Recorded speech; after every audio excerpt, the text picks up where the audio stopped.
As you can see, medyo makulimlim mga Martes. Pero maganda pa rin ang hapon, mga Marites. Kamusta po ang lahat? Kayo ba'y nakapagmerienda na? Ako po si Lourdes Vera. At ako naman po si Denise Tan. Tambay lang tayo ulit dito hanggang alas 3 ng hapon. And as we always say, sit tight and enjoy this afternoon delight.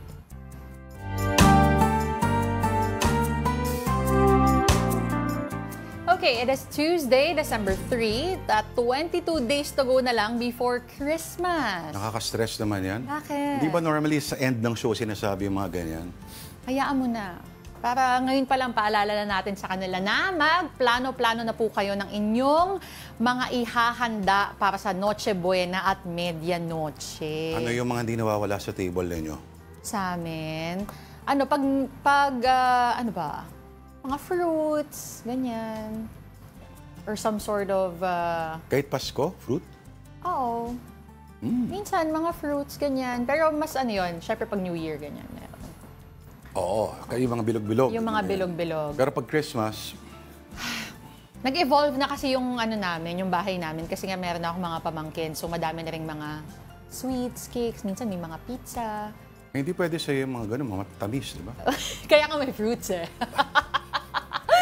Pero ito na nga, ang mas importanteng tanong kesa sa kung anong ihahanda nyo po ay syempre may budget na ba para sa panghanda? Ayan.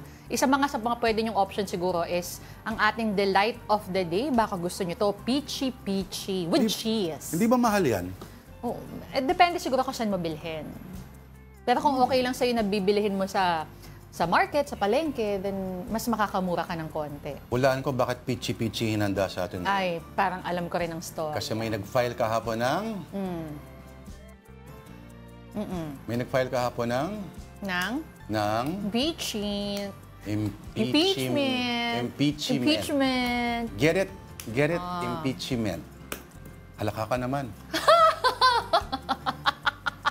Humalakak pa rin. Pinilit nga, humalakak pa rin. Peachy. Akala ko kasi actually, para doon sa nangyari kahapon, meron din kasing, di ba, may nilabas na warrant of arrest naman. Kanino? Sa isang actress, ang palayaw katunog ng ating delight of the day.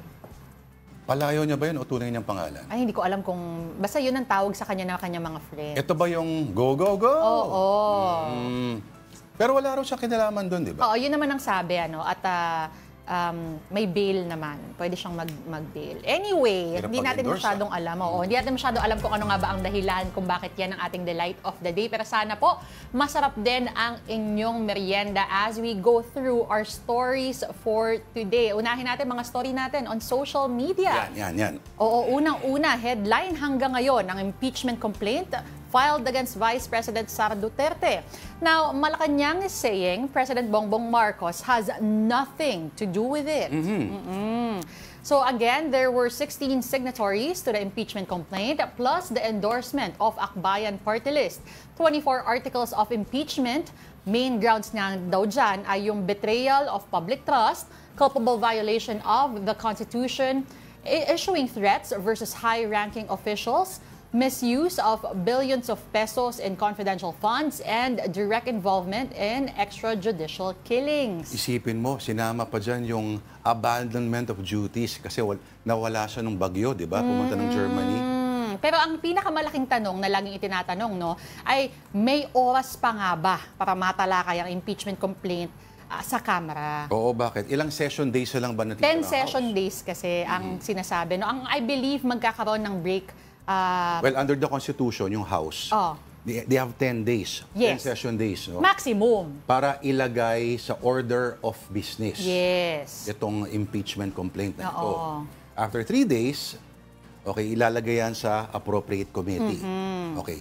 So, yung maa-assign doon na panel, meron silang 60 session days naman to conduct hearings, etc. Para pag-usapan yan. Tsaka sila magsasabit ng report doon sa mas malakihang plenary. Tapos, ito na. Ang House leadership has 10 days para ilagay dyan for resolution. Pero may isa silang posibleng fast break naman Pwedeng 1/10 of the House daw. Siguro kung 300 plus siguro. 1/3. 1/3, sorry, 1/3. Na nasa 100 plus lamang. 105, mga ganun, as total number. ay pag lumalabas, kayang-kaya nila yan eh. Oo. Kung Actually, gusto yun nila. nga yung sinasabi rin, no? Na ang tanong, may oras pa ba? Because medyo madami yung steps na binanggit natin. But Kailan those, ba mag-a-adjourn ang House? the House adjourns on December 20th. Pero ito nga yung sinasabi nila, Lord, na yung mga 10 days, 60 days na binabanggit natin, maximum naman yun. Oo. Kung gugustuhin, pwede talagang mapaiksi. Correct. Okay, Teka so, muna, pero naniniwala ka ba pag sinabi ng Malacanang na wala kaming kinalaman dyan? that is their statement, no? I would So, agree. oh. Kasi kung gugustuhin nila, last week pa dapat nag-file yan. Di ba? Oo.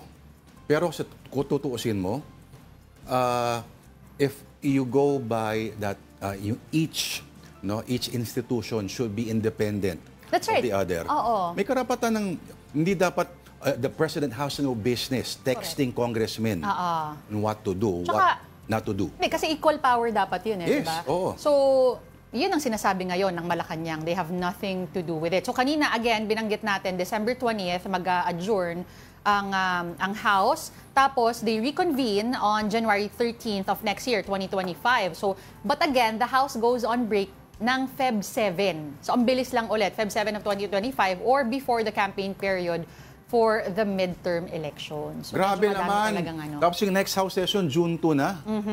To 13. That's right. Tapos after a few weeks, tsaka naman unong pa yung mga bagong panalong mga lawmakers. Sarap buhay. So anyway, yun yung sinasabi nga nila, no? Even dun sa sinabi ni President Bongbong Marcos dun sa text na lumabas, is mas importante daw na kailangan i-address. Oo, kasi yung oras nga, kailangan, kung matutuloy itong impeachment, bibitaw muna ang everyone that's in power right now. Kung antayin nila after the elections na lang, pwede pa naman. Oo. Pero makikita mo itong complaint na final kahapon, ano? Ang dami-daming articles of impeachment, everything but the kitchen sink, literally. Pati yung mga tukhang-tukhang sa Davao, sinama. Isang, kung marami nga nagke-question doon kasi, issue ito na, hindi pa naman siya VP nung panahon yun. Pero bakit daw sinama? Although, ang krimen ay krimen. Pero kung tutuusin mo dito, interesting kung hanggang saan magpa-prosper ito. Alam naman natin sa Pilipinas na walang impeachment complaint na nagpo-prosper pag walang basbas ng nakatataas. Ayun ang Remember kay aalamin Erap, natin. Presidente si Erap noon.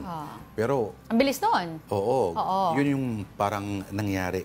Yung third method na tinatawag nila, yung sinasabi ko kanina, ganun yung nangyari doon. At yun din yung example na ginagamit na kung talagang gugustuhin daw na mapabilis, may paraan naman because nangyari na nga siya in the past. Kung ayaw, maraming dahilan. Okay, eto.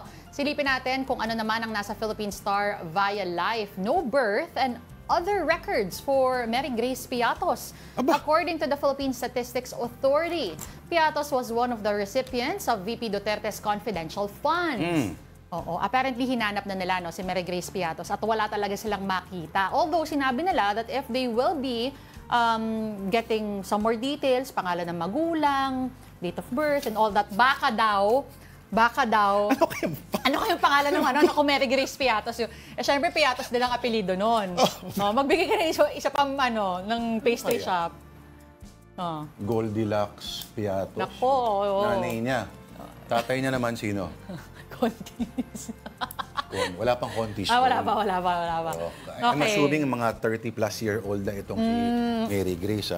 Pero pangit ang pirma ni Mary Grace Piatos, tingnan mo. Naka-cover Kahit na, hindi, ayan. Ito, kaya nga may Ang cover. pangit, may Nakikita may niyo Grace niya. Halatang parang wala sa loob. nag-alangan kung ano yung second name. No? Pati yung Piatos, payatog. Parang piyatog yung basa ko pa dyan eh. Tingnan mo ha. Ungas lang naman maniniwala na may Mary Grace Piatos dito, di ba? Although, sabi nga na isang nag-testify doon sa House, yung isang resource person, marami rong Piatos sa Davao. Kaya yun ang gusto nating malaman. But then again, itong PSA, buong Pilipinas ito, di ba? Tama ba? Ayun na nga, yung sinasabi, kung meron daw additional information, baka mas maging comprehensive yung kanilang search. Asa na yung 1 million na ino-offer kung ma-present daw si Mary Grace Piatos? Oo. Di ba? tingnan natin. Pero siguro maganda rin sa House, ituloy na lang nila kasi pag nasabihan sila na, tama na yan. Nagbumukhang magiging in question ngayon yung kanilang independence. Tama, di ba? Pero kung piyato sa pag-usapan natin at yung listahan ng mga pangalan, throwback lang ako kay Tita Denise. 1849, ang dating Governor General sa Pilipinas, si Narciso Claveria ay nag-utos noon na ilabas itong Katalogo Alfabetico de Apellidos.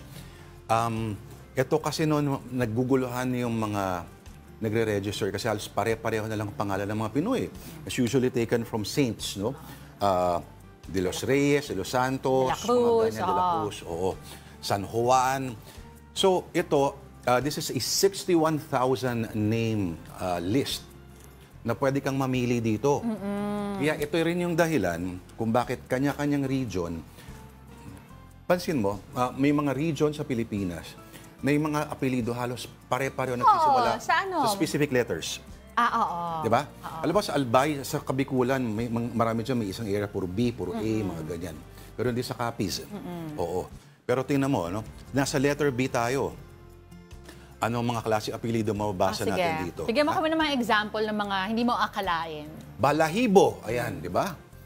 Denise Balahibo. Tan. Alam ba, bagay ba? Denise Balahibo. Ganda. Lord Balahibo. Hindi rin bagay. Balahag. Tingnan natin kung meron pang... Alam mo, meron pa ditong baboy. Apelido to, ha? Merong negrito. Merong utot. I swear to God, may utot dito. At meron ding... Ano ba dito? May bangkay pa nga eh. Nasaan na? Yan. Bangkay-kay. Ayan, ito, bangkay-kay. Pero may bangkay talaga. May bangkay din. Banig-babi, banawal, banugyo. Kaya lang ito malamang nabago na, no? Dahil this was, again, 1849 pa ito. 1849. Pero dito mo makita talaga na, sino kaya may gahasa pa nga dito, I swear to God. Merong apelidong gahasa. Pero nasa letter D na tayo. Maganda yung mga D medyo sosyalin pa Medyo sosyal. May dinuguan kayo na bakit merong De Monteverde? Demon. Demon. Ganda, di ba? Ganda ang apelido. Nasaan na ba si yung nagko-comment sa atin? Baka yan yung apelido talaga niya. Baka yun ang totoong apelido mo. Diba? Demon, ang ganda, no? So, yan. Ito, ma-access po online. Ito, hanapin niyo lamang po Filipinas Heritage. Seryo, di ba? Deville. Demon. Ganda. Dirodar. Kung ikaw, papipiliin ka ng apelido, anong gusto mo? Ay, kailangan isa-scan ko muna yan. What feels right? Kasi syempre, for me right now, what feels right is just yung tan. Alam mo, gusto ko naman ganyang apelido. Yung maiksi lang. Tsaka, 3 letra alam mo, lang, nung bata ko, laging Kasha ang pangalan ko dun sa mga box. Tapos yung Kasha, di ba minsan you have to, like sa test paper, wala ka box. Tapos yung mga pangalan ng mga classmates ko, naalala ko, mga 3 yung mga pangalan nila. Maria, Angela. Ikaw, ganyan. Denise lang talaga. Well, merong second name, pero Kasha pa rin kasi ang iksi ng surname. Denise Bong? Ganun ba yun? Oo. Anong second name mo? Patricia. Patricia ba? Denise Bong. Oo. Simula ngayon, papakilala po ako bukas sa Bong. Ako gusto ko ng pangalang Bong para simple lang. Kasi kung alam niyo lang yung problema ko noong usong-uso pa yung, ang tawag doon, yung mga easy call, mga pocket bell, mga gano'n. Walang tumamang spelling ng pangalan ko lagi. Lloyd. Hirapan sila. George. Kaya sabi ko, Bong na lang. Pasimplehin lang. Wala ngayon ako kasi Bong de Vera.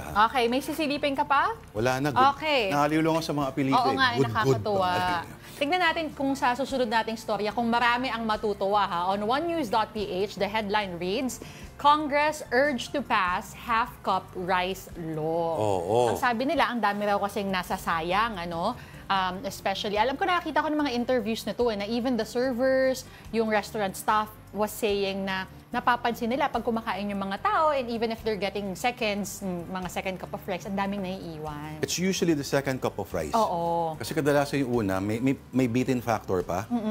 Tapos hindi na maubos yung pangalawa. Pero hindi ko alam, baka subukan yung dumalaw sa sa Project 2, walang naiiwang extra rice doon. Maniwala kayo sa akin.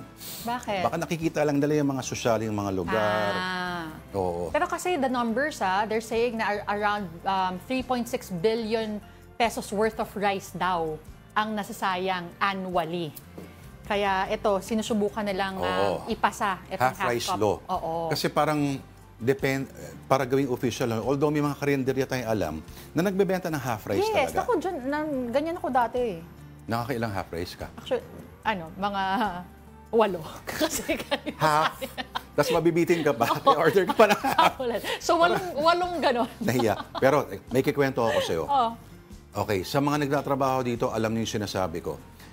Meron dating crew sa News 5, galing silang Yolanda. Medyo malaking tao siya. Hindi siya cameraman, pero part siya sa technical. Okay. Kuya Mer, tulungan mo ako. Baka hindi, galing pala ABS si Kuya Mer. Anyway, itong taong ito, one time daw, kumain daw sila sa isang chicken restaurant. Okay. Yung iniihaw. Oo, yung Inasal restaurant. Okay. Na unlimited yung rice. This person daw umabot ng 28 orders of extra rice. Baka naman cute takal. At ang chismis daw, although hindi ko alam, gusto ko i-verify, binan daw siya. Binan? Na-ban daw siya kasi parang hindi na raw yata kaya yung mga in-order niya. At ito pa, sa isang pirasong manok lamang, isang paa ng manok, na kaya niya yung 28 cups of rice. Kung siya, ano magagawa na? Tsaka malaki siyang tao, tsaka galing siyang... correct. Galing siyang Yolanda. Ako, I kid you not, nung college ako, meron ako mga teammates and even yung other female athletes na nakikita ko, yung first cup of rice nila, minsan nauubos nila yun with just the free soup. Alam mo naman, yung mga karinderya. Kasi nakakapagod talaga. And with the activities that we have, huwag kang ganyan, judgmental ka. Sabaw lang nakatapat. Oo. Siyempre, pag gutom na gutom Pero ka dapat minsan. may lasa yung sabaw. Ayun, nakadahil nga may sabaw. Sa bagay, masarap yung mga lalay mainit na mainit pa. Oo. Pero minsan din, yung sinasabi kong lugar, yung order nila ng rice, maliit lang yun. Correct. Yun yung sinasabi ko, baka naman cute na takal lang. Kumbaga, nakakapanlin lang. Oo. Kala mo, isang buong, pero sa totoo lang, 1/4 or half lang yun. Ako kasi nung naka-experience ako ng karinderya, yung karinderya talaga na living, parang ang pantakal, mukhang mangkok eh.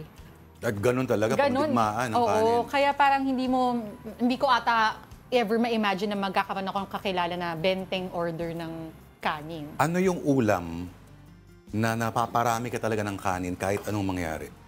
Yung parang goodbye diet.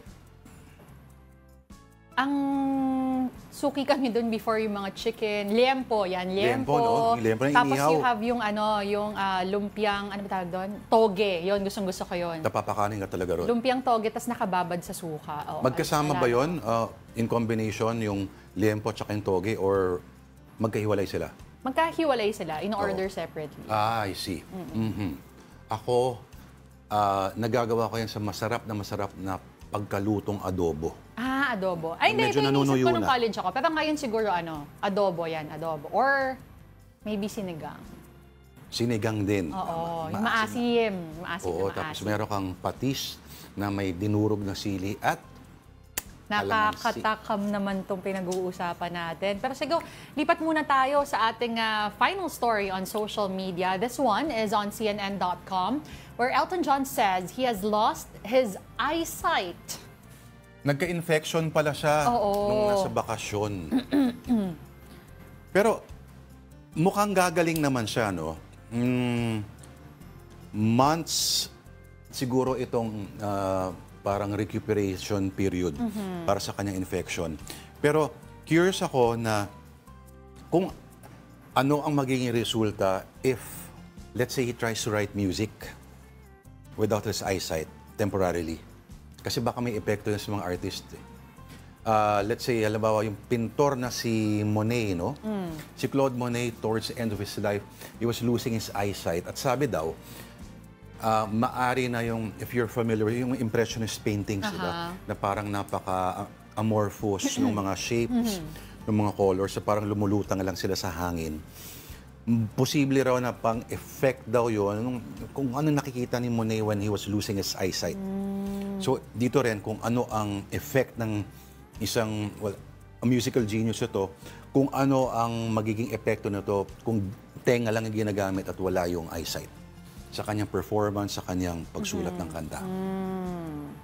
Well, we do wish him well, of course, no, and a speedy recovery, and hopefully mabalik na nga completely yung kanyang eyesight and he gets better. Yeah. Kung naghahanap ka ng medyo trippy at mga Elton John songs ang paborito mo, yung Rocket Man na pelikula. I don't know, I've seen that. Oo, di ba? Yung mga kanta niya yun eh. Ang paboritong Elton John songs are Benny and the Jets, tsaka Ay, gusto ko yun. Tiny Dancer. Benny And the Jets. Ba't mo alam yun? Pag matanda yun. Benny! And the Jets! Tama na. Si Elton John lang ang tanging sabihin natin na Becky na nakukuha ang emosyon ng pati ng mga macho, ng mga, si Freddie Mercury rin. I'm blabbing. Pero musical genius nga, sabi mo. Musical genius. Kasi siya lang ang may tinatawag sila na meron siyang Oscars, merong Golden Globes, merong... yung Starts with the letter E yata eh. Parang gano'n eh. Okay. Emmy, may Emmys na rin siya. Oo. Basta... Tony. May Tony rin siya. Oo. Lahat talaga. Okay. Sige, we wish him well, of course, but now Benny we move... and the Jets. We now move on to local showbiz. New kapatid serye Incognito offers a sneak peek into some of its much-anticipated scenes. More from entertainment producer Von Vilinario. 24 hours. Bigati ng cast. Action-packed at intense. Yan ang mga pasabog sa trailer ng bagong action serye na mapapanood sa TV5, ang Incognito. Bibida rito sina Ian Veneracion, Richard Gutierrez at Daniel Padilla. Ito rin ang pagbabalik primetime ni Daniel in his fully loaded action era. Naitanong tuloy kung maihahanay na ba siya sa ama at mga tiyuhin sa galing sa action mula sa Padilla clan. I'm doing my best and I'm proud sa mga nagagawa naming lahat. As a group, sa trailer pa lang, I'm excited. Parang excited na pakita rin sa airpod ko to. Parang panis siya sa akin. Mula naman sa tagumpay ng The Iron Heart, muling magpapakitang gilas sa aksyon sina Richard at Ian. We want to elevate even more. It's been a dream project of mine, actually, this kind of concept. Matagal ko nang ni-research yung ganitong klaseng concept about private military contractors. I've been a fan of this concept. Well, at kilig naman ang hatid ng baliktambalang mathon ni na Maris Racal at Anthony Jennings coming from the success of Snow Rin team sa Can't Buy Me Love. Nagbibigaya kami palagi sa eksena. Happy ako maka-work ulit sa Maris. Happy kami kasi yung mga scenes na nagawa namin so far, funny. Nakakatawa siya. Nakakaaliw ulit. Kami na naman magbibigay ng happiness. Bago ang taping, sumabak ang cast sa ilang buwang training na ala military camp. Kaya naman confident silang sabihin kaabang-abang ang Incognito na magpapasiklab na sa primetime sa January 2025 sa TV5. Eagle, papunta na kami sa exit. Alright, binabati natin lahat ang nanonood ng Afternoon Delight via live stream on Facebook, YouTube, and TikTok.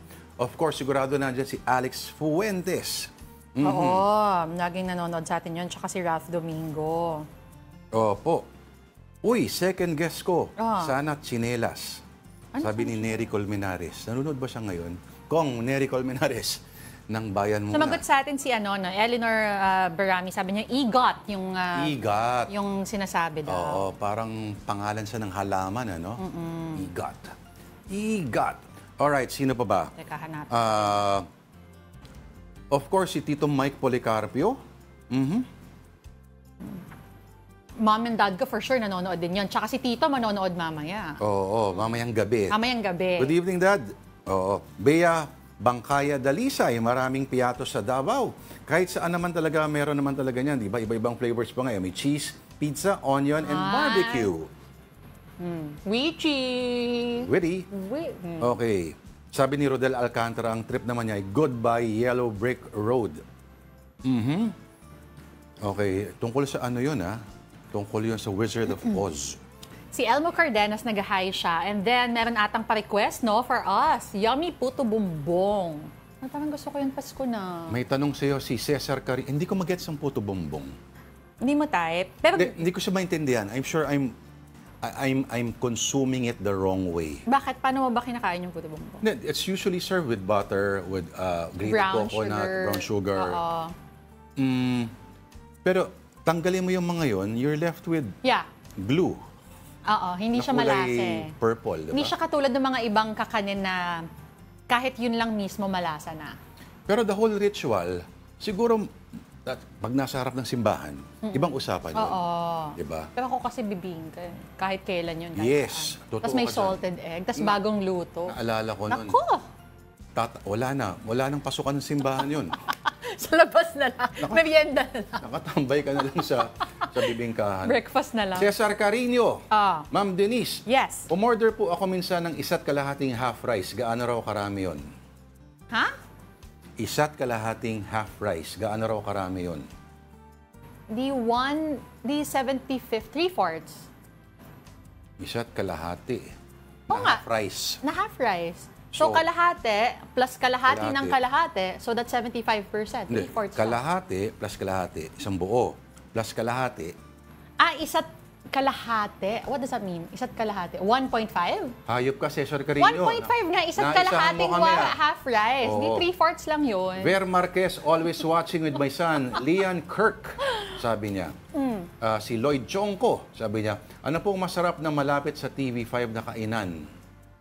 Anong sagot dyan? Ano ba? Mahirap sabihin, baka pumunta ka eh. Baka makita mo si Denise kumakain doon eh. Makita mo Ay, siya may umorder ng sumasagot extra sa ano, rice. may sumasagot sa loob. Yung ramen daw. Try nyo daw yung ramen sa baba. Asyong may Salonga sandwich Jr. ba? Pinagaya ko sa 5 pamangkin ko yung halakhak ni Tita Denise. Sumurrender sila. Iba ka talaga, Tita. Legend ka talaga.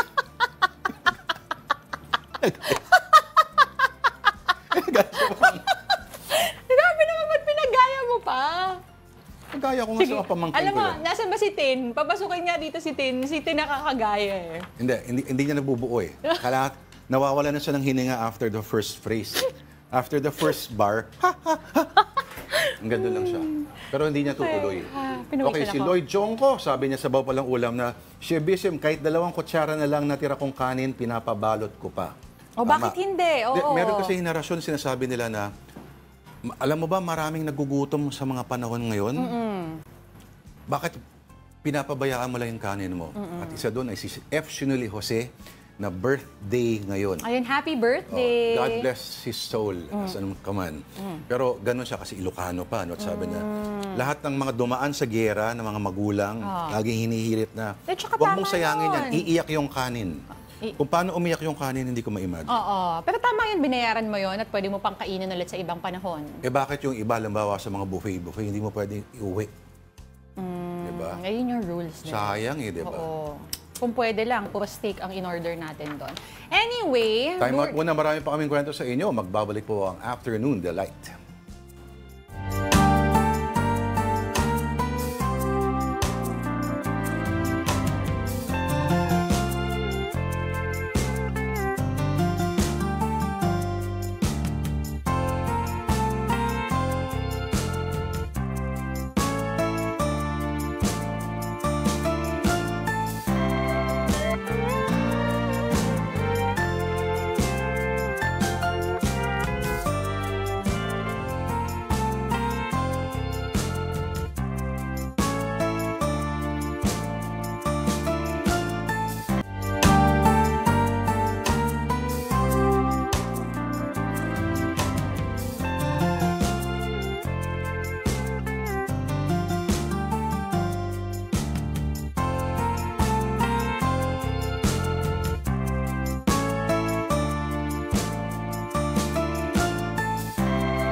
Alright, nagbabalik po ang Afternoon Delight dito po sa One News. Ako po si Lourdes de Vera.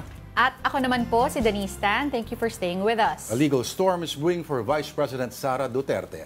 After being summoned by the NBI for threatening the life of President Marcos, his wife and cousin, Duterte is now facing an ouster complaint at the House of Representatives. The details from News 5 correspondent Marian Enriquez. A coalition consisting of sectoral groups, relatives of drug war victims, and members of party lists drafted an impeachment complaint against Vice President Sara Duterte. This complaint was formally endorsed and filed by Akbayan Party List Representative Percy Sandanya yesterday. The impeachment complaint against the Vice President has the following grounds: culpable violation of the Constitution, graft and corruption, bribery, betrayal of public trust, and other high crimes. President Bongbong Marcos earlier discouraged lawmakers from filing an impeachment complaint against the Vice President. He insisted that the government should focus on more pressing issues in the country. House Committee on Good Government Chair Joel Chua argued that lawmakers may not tackle the impeachment complaint immediately. Ang magiging challenge lamang po dyan is yung possibility sa impeachment. Dahil unang-una po, alam naman po natin, by next year, by February, start na po ang national campaign. By March, start na rin po ang local campaign. Law expert attorney Buko de la Cruz echoed this sentiment. He described the filing of the impeachment complaint as bad timing. Mukhang mali po ang timing ng pag-file. You have to understand that there is a prescribed period for Congress to act on impeachment complaints. And if they fail to act on it or they are not able to vote on it or endorse it, it is deemed denied or shelved, in which case the one-year ban will apply. So for 1 year, you cannot file any impeachment complaint against Vice President Sara Duterte. Sandanya argued otherwise. Kung hindi ngayon, kailan pa? May oras pa po ba? Naniniwala po tayo kapag gusto, may paraan. Pag nakita nila na malakas itong ating complaint, malakas itong kasong ito, they will support it. I'll leave it at that muna po. The group spokesperson, former Senator Laila De Lima, added that they are not following the president or anyone's order. Ayaw naming kumumpas o sumama sa kung anuman na mga moves nila, yung mga nasa gobyerno ngayon, including the president. VP Sara has yet to comment on this matter. Malacanang clarifies that President Bongbong Marcos has, quote, nothing to do with the impeachment case filed against Vice President Sara Duterte. In a statement, Executive Secretary Lucas Bersamin emphasized that the complaint is an independent initiative by private citizens. Earlier, Marcos admitted urging Congress not to pursue legal ouster moves against the VP. For his part, Senate President Chis Escudero calls on his colleagues to refrain from commenting on the complaint against Duterte. Escudero said this is to preserve the integrity of the upper chamber, which will serve as an impeachment court if the case progresses. Another incident of China harassing Filipino fishers in the West Philippine Sea has been caught on video. Here's a report from News 5 correspondent Mon Gualvez. Nakunan ng video ng isang mangingisdang Pinoy ang mababang paglipad ng helicopter ng Chinese Navy sa Rosul o Iroquois Reef sa West Philippine Sea noong Huwebes. Ang bangka sa ibaba nito, may mga Pilipino ring mangingisda. Ayon sa Philippine Coast Guard, mapanganib ang ginawa ng Chinese Navy. Ang pinaka-dangerous na harassment na ganyan is that it might masira yung light material structure ng boat. It might also capsize dahil sa pag-push ng hangin ng chopper. Halos kasing taas lang ng 3 palapag na gusali ang lapit ng chopper sa mga bangka ng mga Pilipinong mangingisda. Ayon kay PCG spokesperson for the West Philippine Sea, Jay Tariela, ito ang unang beses na may napaulat na Chinese Navy helicopter na nanghaharas sa mga mangingisda. Wala namang naiulat na nasaktan sa insidente. Pasok sa Exclusive Economic Zone o EEZ ng Pilipinas ang Rosul Reef. Kaya git ng National Security Council, walang ibang bansa na pwedeng magbigay ng regulasyon dyan sa mga lugar na yan, kundi ang Philippine government lamang.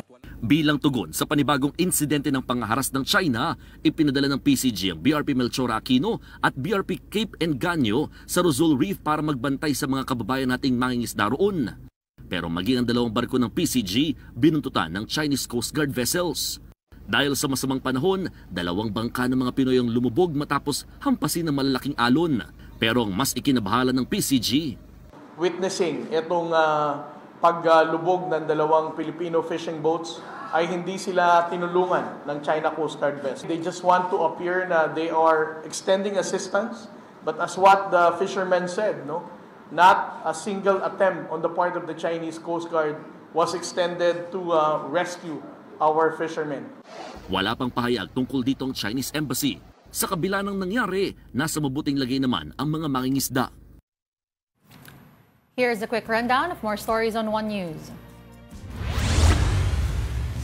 As we reported earlier, the Philippine Statistics Authority confirms the absence of civil registry records for a certain Mary Grace Piatos. That means no certificates of live birth, marriage, or death have been found. But the PSA says it can do a more comprehensive search if additional details are provided, such as names of the subject's parents. Mary Grace Piatos was one of the recipients of the Office of the Vice President's confidential funds. The Supreme Court has rescheduled the oral arguments on petitions against the 29.9 billion peso transfer of PhilHealth funds to the National Treasury. It will be moved to February 4, 2025 from the original January 14. The High Tribunal earlier issued a temporary restraining order to stop further transfer of excess funds from the state health insurer. And Taal Volcano experienced a minor phreatomagmatic eruption at 5:58 a.m. today. The eruption produced a grayish plume that reached 2,800 meters high. Alert level 1 remains in effect for Taal. Also in the news, a rainy week ahead for several parts of the Philippines due to the shear line. This weather system has triggered intense showers in Quezon and the Bicol region, resulting in massive flooding. And Mon Gualvez returns with this story. Inabutan nating baha sa loob ng barangay hall ng Danlagan sa bayan ng Lopez, Quezon matapos ang halos 2 araw na walang tigil na pagulan sa lugar dahil sa shear line. Pero kahit ganitong sitwasyon, business as usual pa rin sinakap. Ito ay parang pinakamababang lugar na dito sa sa barangay Danlagan, Zone 6. Gawa po ng tumataas yung kalsada, ay dinaiiwan po itong flooring ng barangay hall. Sa Zone 7 ng barangay Magsaysay, lampas tuhod o mahigit 2 talampakan pang baha. Kaya ang ilang residente gaya ni Evelyn, isa-isa nang inangat ang mga gamit. Ay hindi po kami pwedeng umalis, biro nung wala naman kami ibang mapupuntahan. Ino talaga ang aming tahanan. Nakahanda rin naman daw lumikas sa mga residente sakaling tumaas pa ang baha. Ang kinatatakot pa kasi nila, yung ahas. Oh, bakit? Ay bigla na lang napasok dyan sa mga bahay. Gano'n? Dahil yung tirahan nila, pagka nagkatubig na nga naman, siyempre, aalis na yun doon. Ang problema rito sa Zone 7, mabilis magbaha pero matagal naman ang paghupa ng tubig. Karaniwan inaabot daw ng nasa 5 araw o mahigit 1 linggo pa nga bago mawala yung baha. Yan ay kung hindi na uulan dito sa lugar. Aabot sa 6 na barangay na pawang nasa mismong poblasyon ng binaha. Bukod sa barado raw ang mga creek, mababaw na raw ang Talolong River sa lugar, kaya mabilis umapaw sa mga apektadong barangay. Bukod sa Lopez LGU, nasa 4 na bayan din daw sa Quezon ang nakaranas ng pagbaha sa tuloy-tuloy na pag-ulan. Hanggang nitong Lunes, nananatili ring baha sa ilang bahagi ng Camarines Norte. Sa Sitio Minaugan sa Isla Noa, lubog tuloy sa tubig ang ilang bahay. You're still watching Afternoon Delight on One News. Time for another breather. We'll be right back.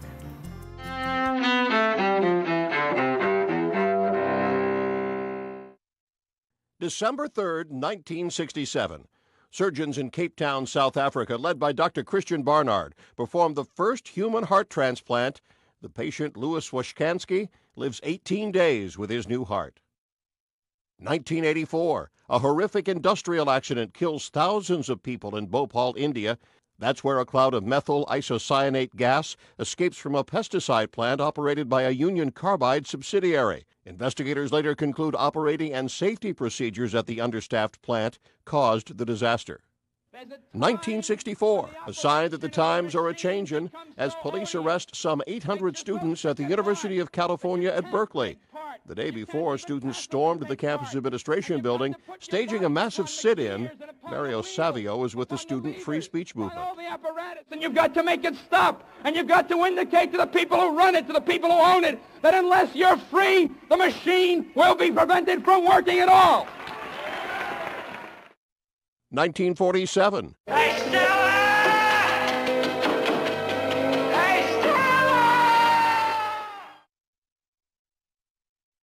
In New York, actor Marlon Brando hits the big time as A Streetcar Named Desire opens on Broadway. Brando reprises his role as Stanley Kowalski in the movie version of the play a few years later. And in 1948,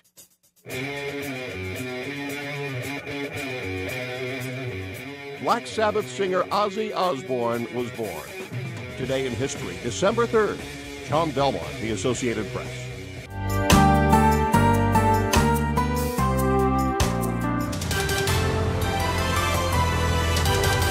Elton John says he struggled to watch his new musical because he's lost his eyesight after contracting an infection. The 77-year-old singer-songwriter attended the opening night of The Devil Wears Prada in London on Sunday and told the audience that it's hard for me to see it, but I love to hear it, and boy, it sounded good tonight. Thousands of people gathered in the town square of Hollabrunn, Austria, to watch the traditional Krampus run on Saturday. In German and Austrian folklore, Krampus is the evil companion of Santa Claus, who punishes bad kids by beating them and putting them in a woven wicker basket on his back. Moana 2 brought in a tidal wave of moviegoers over the Thanksgiving Day weekend, with $221 million in ticket sales. The Disney sequel blew predictions out of the water, setting a record for Thanksgiving moviegoing and showing the still potent power of Hollywood's blockbuster machine. Bring it on, Coco! Nuts! And we're back. You're watching Afternoon Delight. Ako po si Denise Tan. Lord De Vera po, ang inyong lingkod. Ito, kanina nabanggit na natin, no? Malapit na ang mga Christmas party. Ang tanong, may outfit ka na ba? Wala, syempre wala, di ba? Alam mo ba, tanong mo ako bakit? Bakit? Wala namang Christmas party eh. Hindi ka nagbibitado. Wag, that's mean. Anyway, kung wala pa, ito, baka may makuha po kayong tips dito. Ito ang report ni Mobile Journal, Marymon Reyes. Panigurado pagpasok ng December, sunod-sunod na ang mga Christmas at New Year parties. Pero hep, may outfit ka na ba? Welcome to Taytay, kung saan mga damit panlalaki man, pambabae, bata man o matanda, small size hanggang plus size, mahahanap mo mula sa halos 30 tiangge sites nito. At dahil holiday season, buhos na naman ang mga mamimili. Dahil bukod sa mura, marami pang disenyo na mapagpipilian. Marami, sobra talaga. Kasi mga nagka-Christmas party sa mga lahat, office, mga student. Yung first week to second week, lalo na before Christmas, maraming pumupunta po. Traffic po dyan. Kahit hanggang doon sa Tikling, traffic po. Meron din silang tinatawag na bagsakan days, kung saan maraming bagong stock at klase ang inaabangan. Kaya ano pa hinihintay natin? Shopping time na! Kung merong challenge na nauuso, kung saan maghahanap ng Christmas OOTDs for 1K, sinubukan naman natin kung anong mabibili sa 500 piso. Kayo po ba, ano po ang marirecommend nyo para sa mga mag-Christmas party? Dito dan. Ito, yung mga ganito, bago, yung mga vest. Magkano po ito? Pwede naman na ipapack na. 600. Kaso 500 po kailangan. Pwede na pwede ng 500. Tingnan nyo yan, 35 pesos lang. One shoulder na, tapos may pack sleeve pa. Sige, kunin ko po to. Thank you. 500 pesos minus 35 pesos. So, meron pa tayong 465 pesos. Let's go. So, ito, 85 each lang. May isa pa tayo. Magkano po ulit ito, ma'am? 100 po, ma'am. 100 pesos. Kunin ko na rin po. To complete yung look, nakahanap din tayo ng skirt for 100 pesos. At isa pang Christmas night out outfit na pang malakasan for only 140 pesos. 5 OOTDs for only 460 pesos. Kaya naman pala dinadayo pa ang mga tiangge na ito. Hindi lang kasi sa budget nagiging sulit ang pamimili. Ultimo mga merchants, G na G tulungan kang mahanap ang fashion pegs na nakakapagpataas din ng self-confidence. Pack na pack, sure na sure, plakado. Hindi raw kailangan gumastos ng pagkalaki-laki para sa OOTDs. Ang kailangan lang ay budget na babantayan at fashion sense na susundan. Mobile journalist Marymon Reyes po, hatid ang muka ng balita. Sinushoot ni Marymon yung sarili niya the other day. Kaya pala, pack na pack din si Marymon nung nakita ko. Pero di ba, kita mo, kung titingnan mo yung supot, parang bumibili lang siya ng mga hipon, di ba? Di ba yung supot? Give me supot.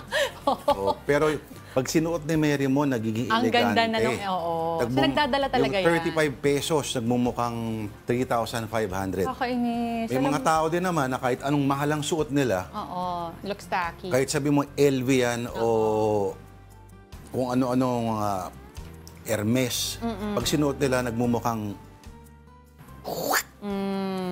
Nasa nagdadala nga kasi. nasa nagdadala yan. Sana, walang kasya sa akin dun eh. Puro bitin. Hindi ba uso naman yung masisikip? O yung sikip, walang problema. Yung bitin, nakita mo yung t-shirt na pinapakita ni meron kanina, parang 2 dangkal lang. Grabe naman 2 dangkal na yun. Hanggang collarbone ko lang. Oh. Anyway, sana po mag-enjoy kayo at sana nakakuha kayo ng tips dun sa report ni Merimon. Now, here are more holiday images 22 days before Christmas. Meralco Liwanag Park has kicked off its 26th year with a lighting ceremony led by Meralco Chairman Manny V. Pangilinan. This year's display features Pinoy festivities including Gigantes Festival figures and traditional food like bibingka. Meralco's sustainability agenda is also highlighted through green energy designs at the park. The park is open to the public until December 31st. And two-time Olympian and world number 3 pole vaulter EJ Obiena led the kickoff of Paskuhan celebration of the University of Santo Tomas. Obiena, a former UST student, carried the torch from the Benavides Lane to the main building during the lighting ceremony last Friday. This year's Paskuhan theme is Ever Thankful, Ever Hopeful. Maswerte ang henerasyon ninyo, inabutan nyo pa yung Paskuhan na maganda na. Dahil napakalungkot ng Paskuhan ng panahon namin. Bakit malungkot? Ang pinakamaliwanag doon ay yung host na naka-glitters na outfit. Parang masaya na yung Paskuhan ng panahon ko. Oo nga. Pero pwede pang magpapasok ng ibang tao. Di ba dapat open naman yun? Pero I think nakasilip ako before ako, mga 10 years ago na to. I think pwede naman ang outsiders. Mas may card if you wanna go around, pero if you wanna watch parang certain performances. Hindi, nung pumunta ako, they ask for your alumni card or your student, your ID mismo, dun sa mga gate. Ewan ko kung experience ko lang yun, pero when I tried entering via the Pinoval gate, yun yung nangyari. May alumni card ba ako? Kung ipakita ko kayo yung picture ko na naka-AB uniform. Yun, ganun na lang siguro, no? Okay. Alam mo ba ako, AB student ako dati.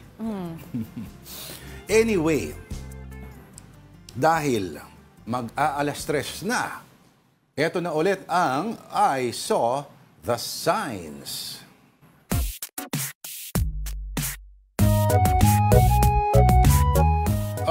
Alright. Today's entries ay mula sa avid Afternoon Delight viewer na si Muggsy Alcantara. Thank you again, Hello, Muggsy. Okay, first image. Nababasa mo ba, Tita D? Ito, nakalagay, please check your change before leaving. Naku, hindi ko mabasa. Lapit ako.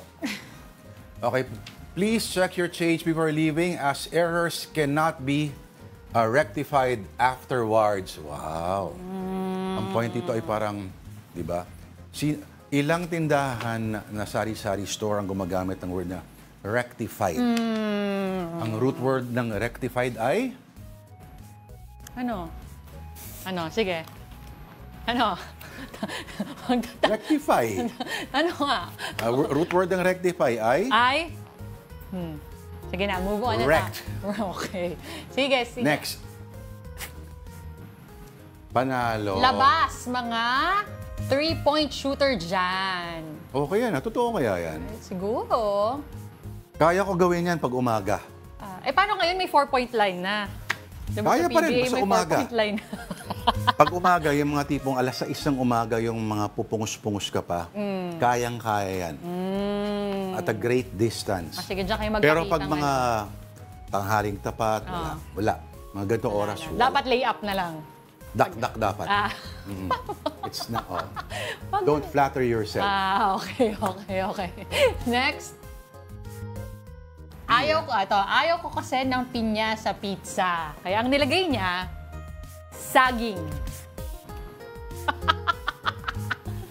Ano mas gusto mo? Pag tinutukan ko niya yung baril, no? Pizza. Kumain ka dyan. Pinya o saging sa Pag hindi mo pizza? kinain ng isa dyan, babarilin kita sa ulo. Oh, grabe naman ang ano naman nun. Hindi, kunyari nga, di ba? Pipiliin ko saging. If it comes down to that. Masakit ho ba yan, boss? Ganun na lang siguro. Saging na lang siguro, pwede na yun. Kasi may mga, di ba? May mga dessert na may mga saging eh. Oo, turon. Ang crepe, di ba? Mga turon lang, ikaw naman social. Turon, oo. Banana Q. Banana Q. Tama, oo. Tsaka yung minatamis lang, nasa ba? As opposed to, may pinya bang nakikita akong nilalagay sa mga wrappers? Wala, di ba? Or ginalagay sa stick? Meron. Pero hindi kasing sarap sila ng mga nabanggit mo. Okay. Anyway. Kung may nakita po kayo mga signs. Thank you, Magsi Alcantara. Salamat, Magsi. Send them to us at afternoondelighton@gmail.com. Buti pa si Magsi Alcantara nagpapadala. Yung iba dyan hindi nagpapadala. Huwag niyo may tago sa... Don't keep it to yourself naman, ha? Alex Manansala, napaka-smiling face si Tita Denise ngayon, kasi sa outfit niya, parang ang bulutong outfit. Grabe yung bulutong outfit. Sabi ni Rocky, do your duty first as congressman. Election duty later. Sabi niya. Sabi ni Bea Dalisay, next delight of the day naman daw sana ay suman. Nagsuman na ba tayo? Parang wala pa akong napapansin na suman. Huwag na natin i-encourage. Hindi ka mahilig sa suman? Hindi, gusto ko ng steak eh. Oy, ako Maria Lourdes Abelia. Other notable 70s hits of Elton John are Mona Lisas and Mad Hatters, plus Michelle's Song and Crocodile Rock. Hits ba ito? Isa pa palang gusto kong Elton John song is Saturday Night's All Right for Fighting. Yan. Ano yun? Paano yun? How does that go? Hindi ko alam yun. Saturday, Saturday, Saturday, Saturday. Maganda yung pangsuntukan eh. Alam mo, ang saya na eh, pag good vibes na eh. Hindi, good vibes ba yung suntukan pag Sabado ng gabi. At hindi mo kilala yung sinasapak mo. Ganon? Oo. Okay. Nako. Sige. Malayo pa ang weekend. That will have to do it Peace for us. lang dapat tayo, This Tuesday, peace lang muna. Thank you for watching again. Afternoon Delight. My name is Denise Tan. Join us again tomorrow, 2 p.m. Ang pangalan po ng programa ay Afternoon Delight. Siya po si Denise, ako po si Lord De Vera. And we wish you a delightful afternoon. At masarap yung pichi-pichi, ha? Masarap nga. Teka nga.